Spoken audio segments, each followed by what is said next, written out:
Okay, get ready for a long haul because we got 1, 2, 3, 4, 5, 6, 7. Whoops, I clicked.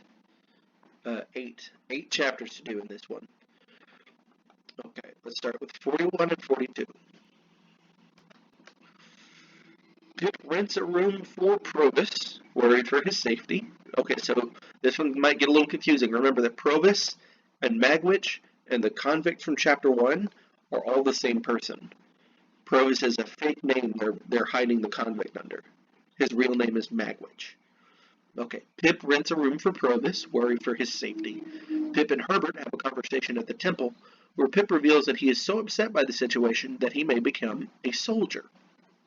Just give up everything and go be a soldier in the army. Herbert says that he is just as upset by Provis's presence. They hatch a plan to free Pip of it.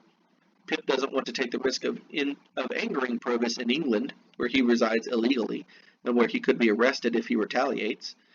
And Herbert believes Provis might commit suicide if he is rejected by Pip.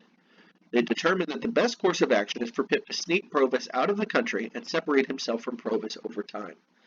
Pip is sympathetic to Provis's illegal status because Provis risked his life to come to London. Pip also decides that he must stop accepting Provis's money and pay back what he has already been given despite his debt. He reveals that Pip holds his reputation. This reveals that Pip holds his reputation, not wanting to be associated with or owe anything to a convict, above his need to pay off his debts. He holds his reputation above his debts. Pip will have to become a soldier because he hasn't used his education to train for any trade. Therefore, he isn't qualified for anything but to be a soldier. Pip and Herbert ask Provis Magwitch to tell them his story. Magwitch was an orphan, a ragged little creature who survived by stealing. He learned to read from a deserting soldier. 20 years ago, he met a rich, educated gentleman who turned out to be a counterfeiter. Magwitch fell under the man's control. His name was Compeyson, the man Pip saw Magwitch wrestling with in the marshes. Compeyson hired Magwitch to work in his schemes. While Magwitch began his illegal activities simply to survive, it seems Compeyson, an educated gentleman, chose that life of crime. If you remember way back when, in chapter 1 or 2, when they went out to search for the convicts with Joe, and Pip was on Joe's shoulders. Pip was like 5 years old. They found 2 convicts wrestling. Compeyson was the other guy. Years before, Compeyson and a different partner, Arthur, had schemed a rich woman out of her money. However, Compeyson blew the fortune gambling. When he met Magwitch, Arthur was sick due to hallucinations of an angry woman with a broken heart, dressed all in white and threatening to cover him in a shroud.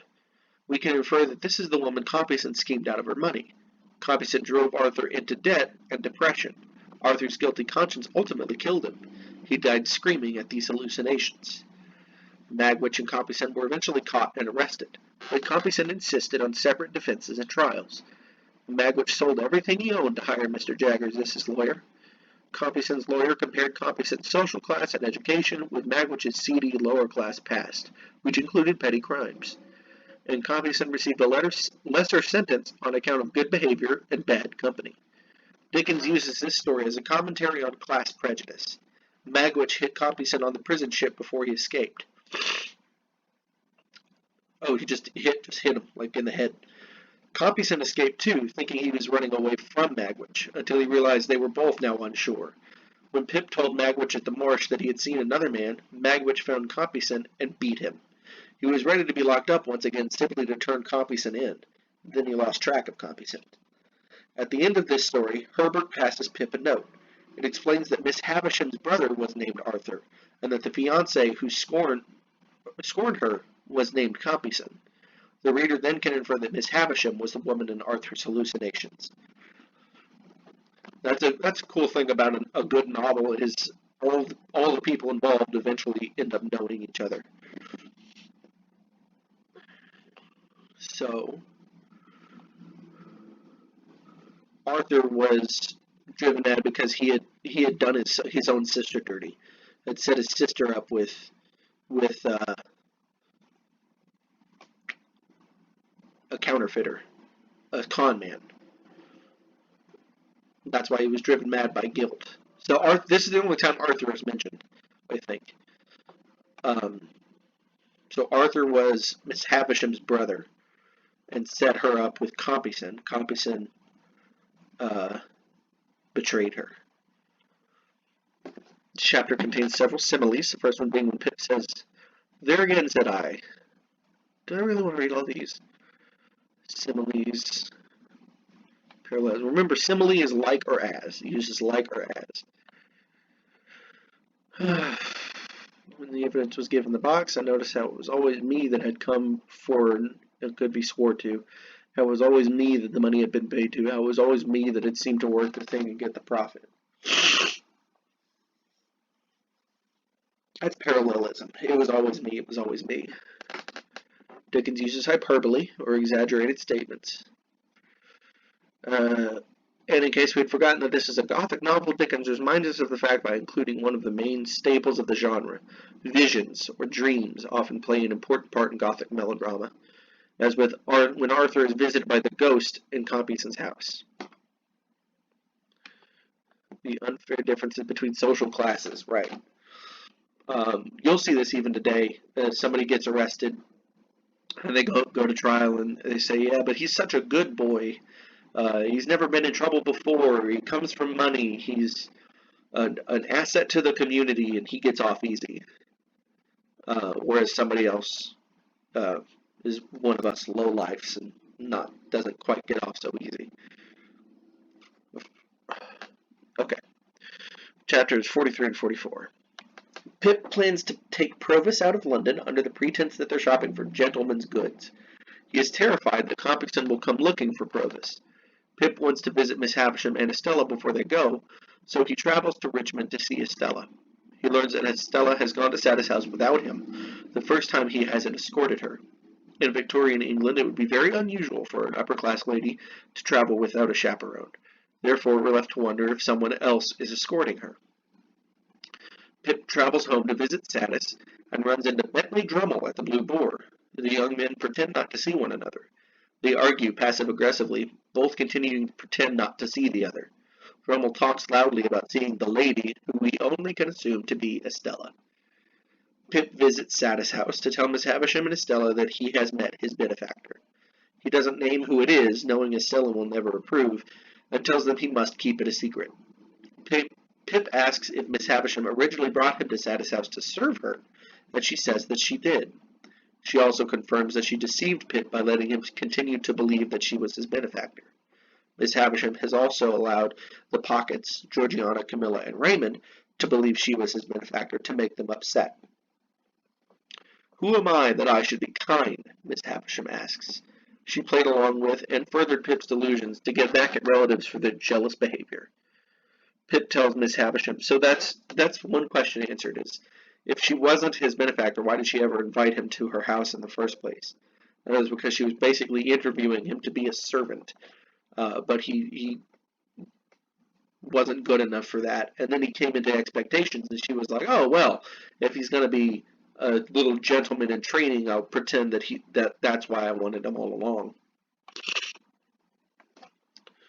Pip tells Miss Havisham that Mr. Pocket and Herbert aren't like her other relatives. He asks her if she will provide financially for Herbert to get him out of debt, although she doesn't respond. Pip makes a final proclamation of his love for Estella, telling her he never really pursued her because he assumed they were betrothed. Estella reiterates that she is incapable of love. The most she could do was warn Pip not to love her, and she has done that. She tells Pip that she's going to marry Drummle. Pip responds by begging her to marry someone better who would truly love her, even if that person isn't him. Pip truly loves Estella, and shows that by trying to arrange happiness for her at his own expense. Estella, cold as always, assures Pip he will be fine without her. Pip cries that she is part of his very existence, insisting that he will never get over her. Miss Havisham watches with a ghastly stare of pity and remorse. Finally achieving the revenge she sought all these years, Pip's heart is broken. But instead of victory, she feels sadness. Pip is devastated, and he walks back to London. But when he finally arrives home, a porter at the gate gives him a note from Wemmick warning him not to go home.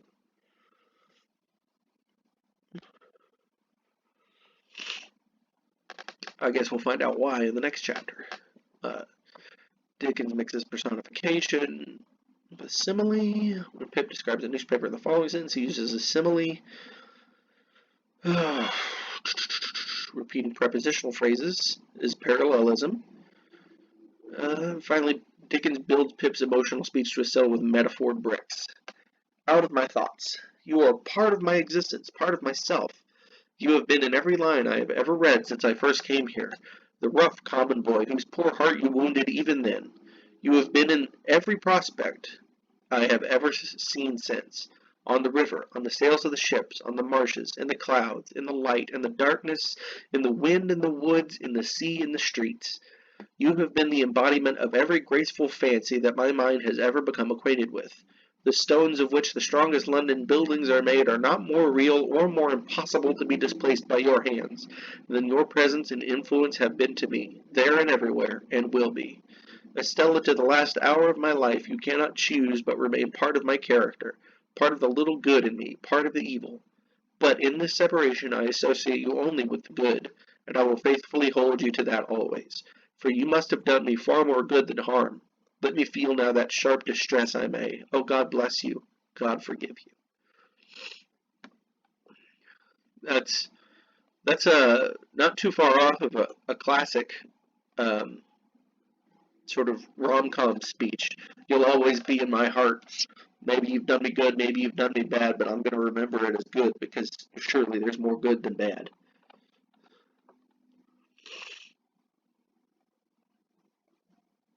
Exercise timeline. Probably want you to create one. Yeah. No, thank you. 45, 46, and 47. Now, getting close to the end. I think 59 is the last chapter. Excuse me. Sorry, I can't pause this recording. If I hit stop, I lose the whole thing. Okay. Wemmick, having warned him away from home, Pip spends a restless night in the Hummums Inn, obsessing about Estella and Wemmick's note. He visits Wemmick in the morning, who tells him that he overheard at Newgate that Compeyson knows Provis is in London. Compeyson has surveillance on Pip's apartment. Pip thinks back to the stranger skulking in the hallway and realizes that he must have been connected to Compeyson. Wemmick has Herbert, ever the loyal friend, put up Provis in his fiancée's apartment. Wemmick stresses to Pip to lay hold of Provis's portable property to protect it. There's some more alliteration there. Pip goes to Clara's apartment to seek Herbert, and hears growling and banging upstairs. It's Clara's father, Mr. Barley, who is drunk and mean. He is a cruel man, and Herbert and Clara haven't told him of their engagement. Only the landlady, Mrs. Wimple, knows. Pip and Herbert visit Provis's rooms, rented in the name of Mr. Campbell, another third layer of fake name, and tell him about the spy. He agrees with Pip and Herbert's plan to leave London, and Herbert suggests the plan of rowing up the river in Pip's boat. The men plan to begin rowing each day to reduce suspicion. Pip is obsessed with concerns over his and Provis's safety. Although Pip has a lot of debt, he gives Herbert Provis's unopened pocketbook to keep. Although Pip has a lot of debt, he gives Herbert Provis's unopened. I guess he's saying he's trusting Herbert with Provis's money. Even though Pip has debt and could use that money, he's trusting Herbert with it. Pip is desperate for money, but gives precedence to his integrity over his financial needs. For once. He says using it would make him a heartless fraud. Pip decides to see Wopsle's play one evening after rowing up and down the river. Pip has heard that Wopsle's acting career is on a decline, and as expected, the play is terrible. After the show, Wopsle tells Pip that he saw Compeyson sitting behind him during the play. Pip becomes even more terrified, telling this news to Herbert and Wemmick. Pip describes the bed using a metaphor, personification. Right, Wemmick does the P thing. Unpossessed of portable property. There are also two fine examples of Dickensian parallelism. They're memorable imagery. Okay, we don't need to go over that. Pip runs into Jaggers after rowing one evening, and Jaggers invites him to dinner with Wemmick. Jaggers tells Pip that Miss Havisham has asked Pip to visit her. He alludes to Drummle, the spider, having won because of his recent marriage to Estella. Jaggers ponders whether Drummle's dullness will lose Estella, or whether he might keep her through strength. In other words, by beating her. Molly waits on the men at the diner.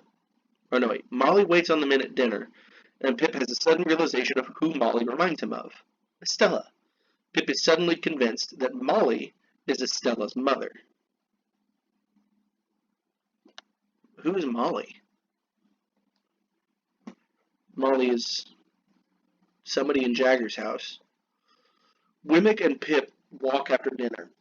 Wemmick, who has never met Estella, tells Pip about Molly's history. She was accused of jealously strangling a large woman who possibly had an affair with her, Molly's, husband. Mr. Jaggers defended her and won, having made her dress so artfully that no one could believe she could strangle someone. She also had scratches on her hands that the court thought might be from her baby daughter, who the court suspected Molly killed to take revenge on her husband's misdeeds. Jaggers explains that the scratches as being from brambles, and told the court that Molly wasn't on trial for the murder of a child. Jaggers won, and this case defined his reputation. Molly was Jaggers' maid from that day forward. Okay, that's who Molly is.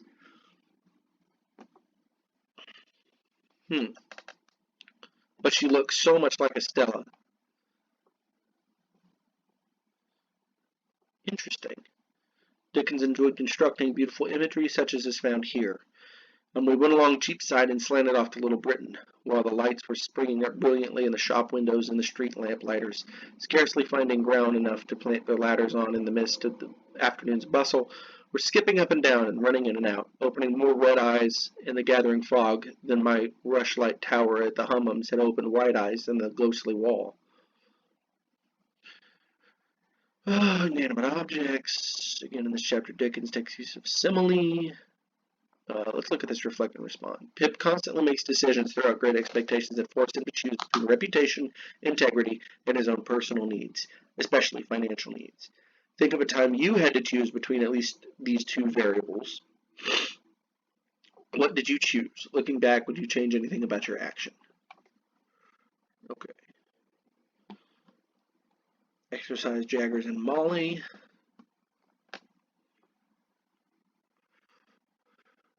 How does Wemmick's rendition of Molly's story explain Jaggers' behavior toward her at the first dinner Pip attended at his house? I don't remember that. Whatever. So that looks like that's the end of 4.3, and I'll see you in 4.4.